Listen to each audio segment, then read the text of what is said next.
If they're leading to greater issues, then we can say, thank you very much, you have done this more times than I can think. Let's refer it to staff for a report. Is everyone in agreement? Staff come back with a report, now it's on the agenda, we talk about it. But I'm sorry, I think from a business standpoint, 10 minutes bang, if you can't get your stuff in 10 minutes with giving materials in ahead of time, 6 days ahead of time, there's something wrong. But drainage and that, let's keep it to Tuesdays if it's going to be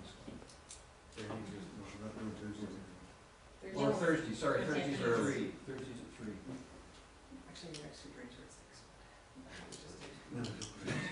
Deputy Mayor Dad. Yeah, just to the topic of delegations and on a topic that we've heard before, if they can show that there's new material, I don't think that we'd be wise to close them down. Like, even though we have discussed the topic, it's not a new topic, we should still be allowing them to come forward if they have something new for us to discuss. I just don't want, if that's your understanding, that's great. I just don't want anybody closed out because even a small amount of new material, there's enough material to, how do you distinguish or how do you qualify? Great. We did that. This is great.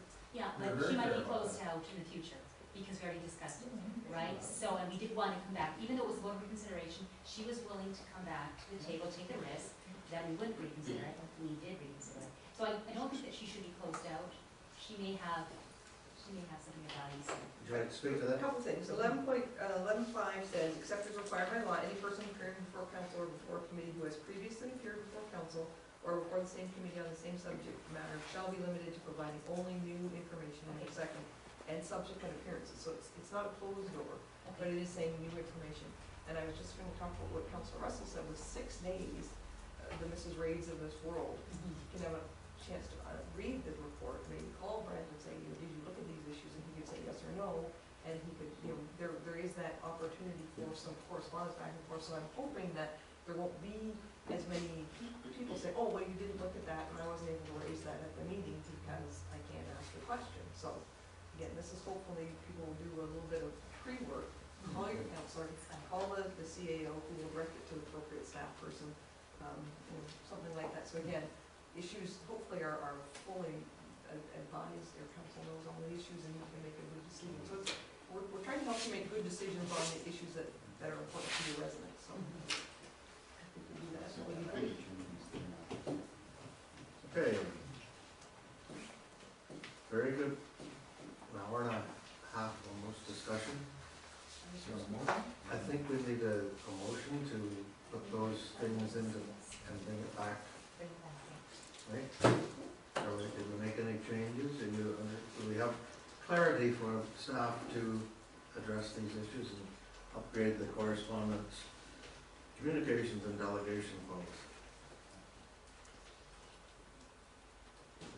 Motion. I'll move it. To bring that back as discussed, second by Councillor Hunter. I would just like to see some suggested timelines in there, just to be more specific. Make them reasonable, but just let's stick to it. and some of the issues say somebody's away for 2 weeks. It makes it hard if we have a 2-week turnaround. That makes it a little bit more But you difficult. can write back to that. And say, Yeah. I'm gonna get To that. that window. Yeah. It just so it doesn't go off into a report or something. Okay, any other questions on that? All in favor of that? Carried. Good. Do we need to have a break for a cookie? How long is your PowerPoint presentation? 5-minute break for this. Well, let's do it this way. Can we read it at home? I can do an hour today. It's fine. Well, you can. I didn't really intend to get through the whole PPS today. I thought we'd take it in chunks. What I'll do is maybe 4:15 and we'll stop and. Is then everybody okay to stay till 4:15? We're going to take a 5-minute break for me to stretch. another meeting after this.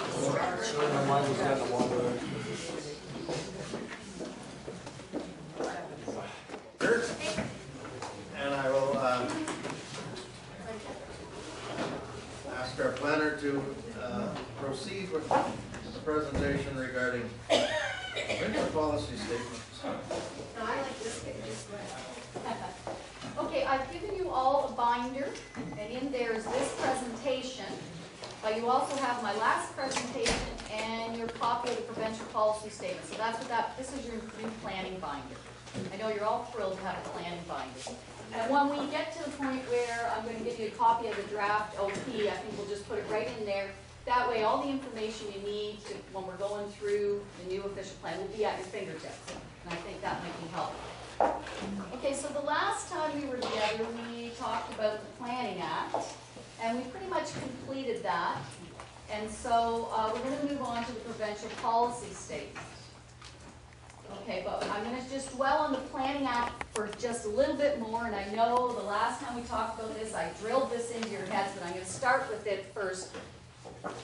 Okay, so under the Planning Act, the minister, who is the Minister of Municipal Affairs and Housing, may from time to time issue policy statements that in his opinion are important for the provincial interest. That's what this is that we're talking about today. This is a provincial policy statement issued by the minister. Okay, so under the Planning Act, we can do that. And under the Planning Act, a decision of a council, the decision makers when it comes to planning, in respect to the exercise of any authority that affects a planning matter, shall be consistent with the policy statement issued. Your decisions must be consistent with the provincial policy statement. Okay? It's not a guideline. I know we had at the beginning of the term of this council, we had this big long discussion about what is the provincial policy statement. It's not a guideline. It's legislation that you have to follow. That's what the Planning Act tells us. Okay, so all of your decisions, you're obliged to ensure that the provincial policy statement is applied as it relates to planning decisions. Okay, anything under the Planning Act, this applies. Okay, so our current PPS, which I gave you a copy of, and I hope you all studied it. It's so interesting. It was adopted in 2005, and it replaced the 1997 policy statement. And in all actuality, the 2005 PPS was dramatically different than the 1997 policy. And just briefly, the reason it's different is the province is now directing us far more in where growth, redevelopment, intensification are to occur in our municipalities.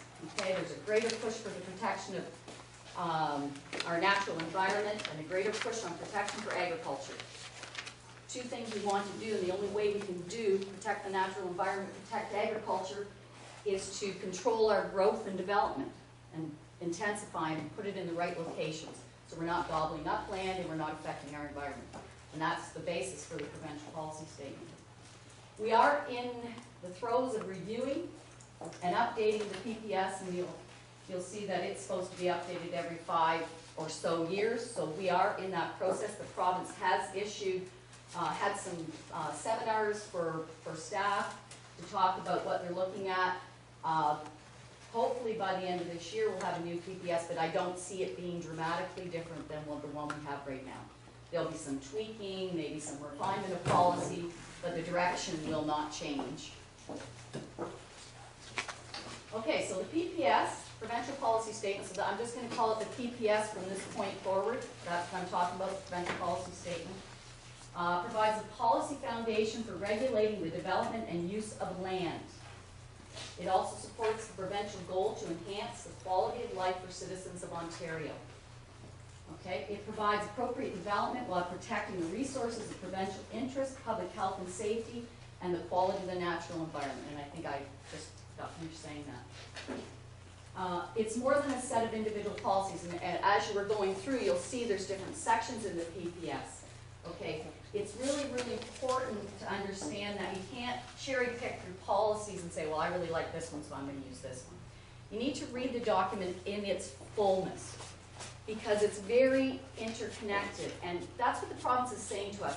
The decisions you're making in planning are so interconnected with our environment and our economy and the health and welfare of our citizens. So it's bigger than just, you know, one decision.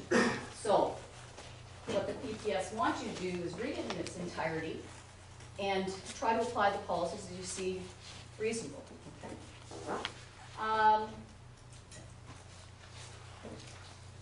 Okay, so the PPS really, when complemented with our municipal official plan, gives us a great comprehensive framework to do long-term planning that integrates the principles of strong community, a healthy environment, economic growth.